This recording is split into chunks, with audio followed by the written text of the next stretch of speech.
I am not going to lie.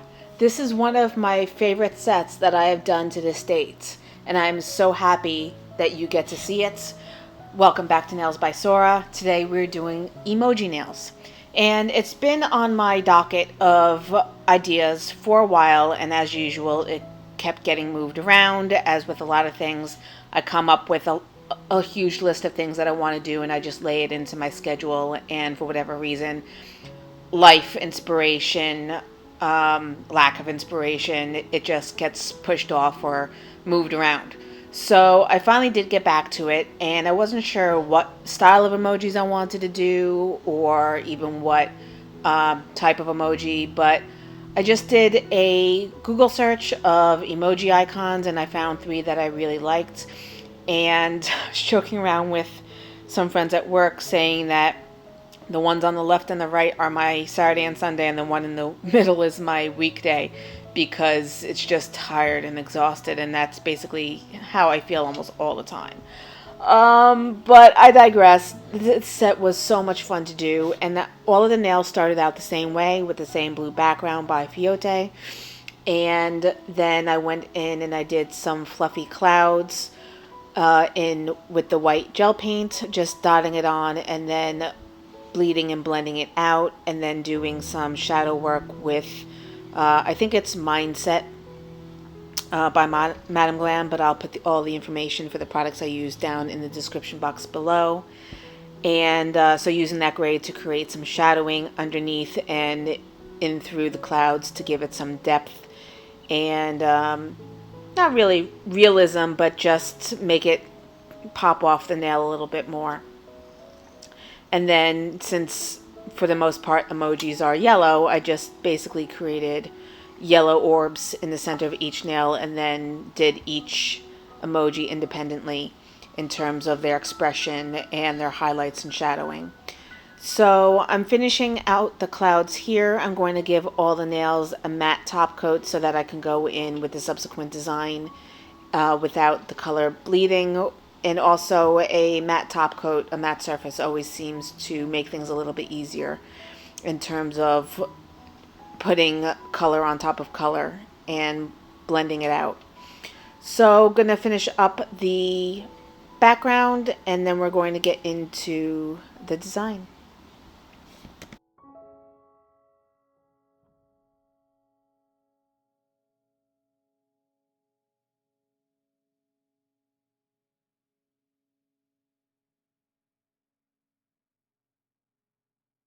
All right, so I'm going in with three colors now to draw the faces of the emojis, and I'm using Querida, I believe, from Madam Glam. I'm also using the middle one is a yellow from Fiote to try to bring down the brightness of the Madam Glam color, and then the one on the right, I believe, is Sunstalker. All the colors and all the information for the products I used will be in the description box below, as always. But right now I'm just trying to create some depth because the emojis that I chose to represent are three-dimensional, so they've got lots of shadowing, lots of highlights, and they really they're more than the flat 2D emojis that kicked off the emoticons when they were first created. So I'm just putting the brightest of the yellows in the center with highlights at the top and then shadowing around the perimeter and blend it in towards the center to create that 3D-ness. I don't know why the quality of light keeps changing. My light sources definitely don't, but for some reason it keeps shifting, so I apologize for that. I do have a new lighting system. I wasn't using it here, but I did just get a new canvas lamp, so hopefully that will fix whatever has been going on with my lighting. But as I said before, all three nails start out the same way, as you can see with the three spheres representing the face of the emoji, and then each one I'm just going to go in and outline the features and then start laying in all of the defining characteristics of each one. The first one on the left is going to be a male smiley face. The one on the right is going to be, well, I'm going to be doing them in order from left to right, but when I photograph them, it's left, right, and center. So the one on the right is going to be the female with a little floral headpiece. And then the one in the center ends up being the tired emoji that so represents me so often.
So I find it funny how I can never seem to tackle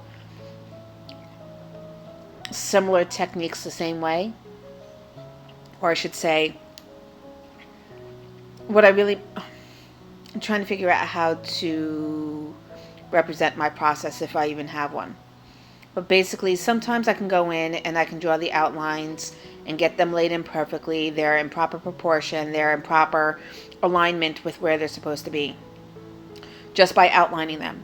And other times I can't get them for the life of me to line up the way they're supposed to, and I end up having to just drop in the colors using a dotting tool and then refine them as I'm going.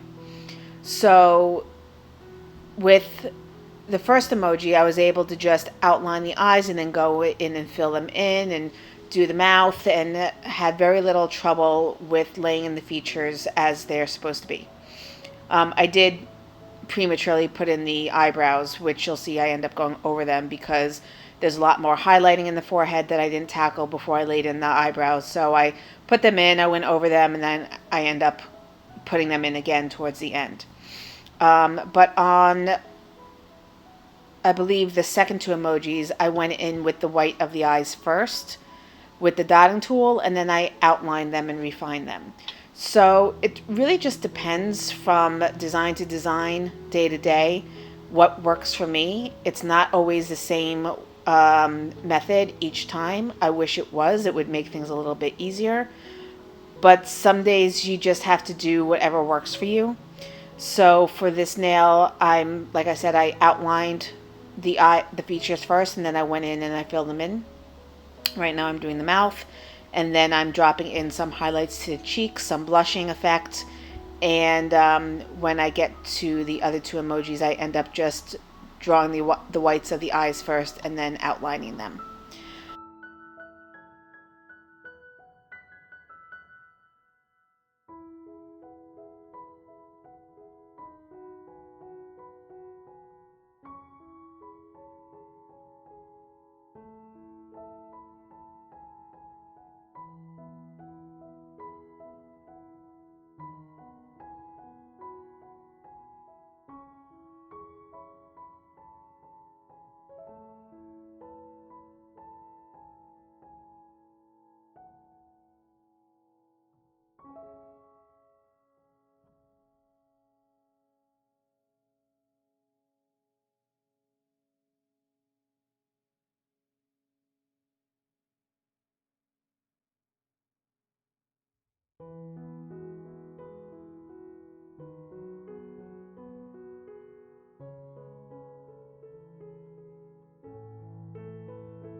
So here I'm going in with some shadowing gel from Nails by Dev just to create the shadowing that you get from the lip hovering over the top teeth.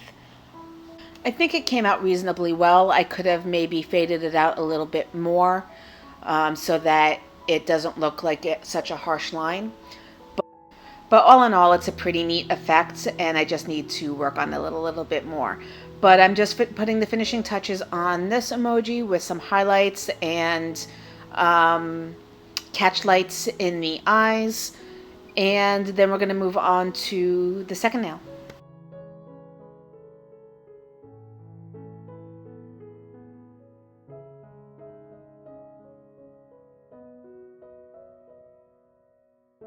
So as I said, the second nail I'm going in and I'm just dropping in the white of the eyes.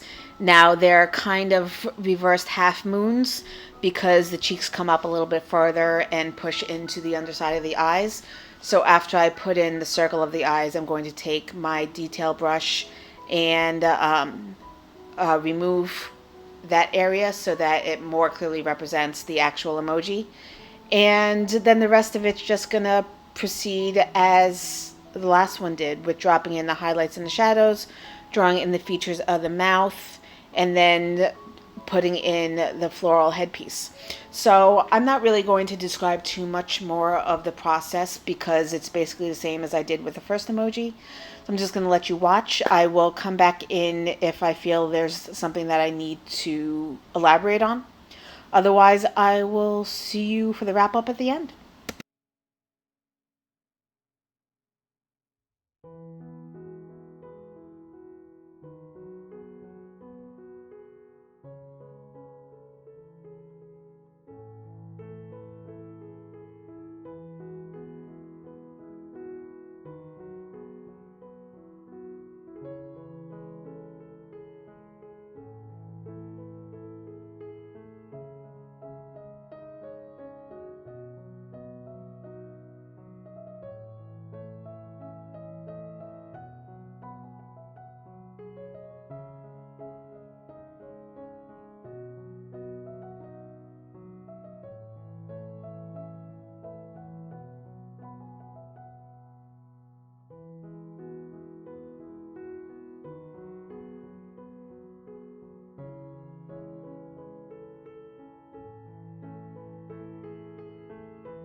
All right, everyone. So that's going to do it. I hope you enjoyed this video. I absolutely love these emojis, and the one in the middle, the tired emoji, is my absolute favorite.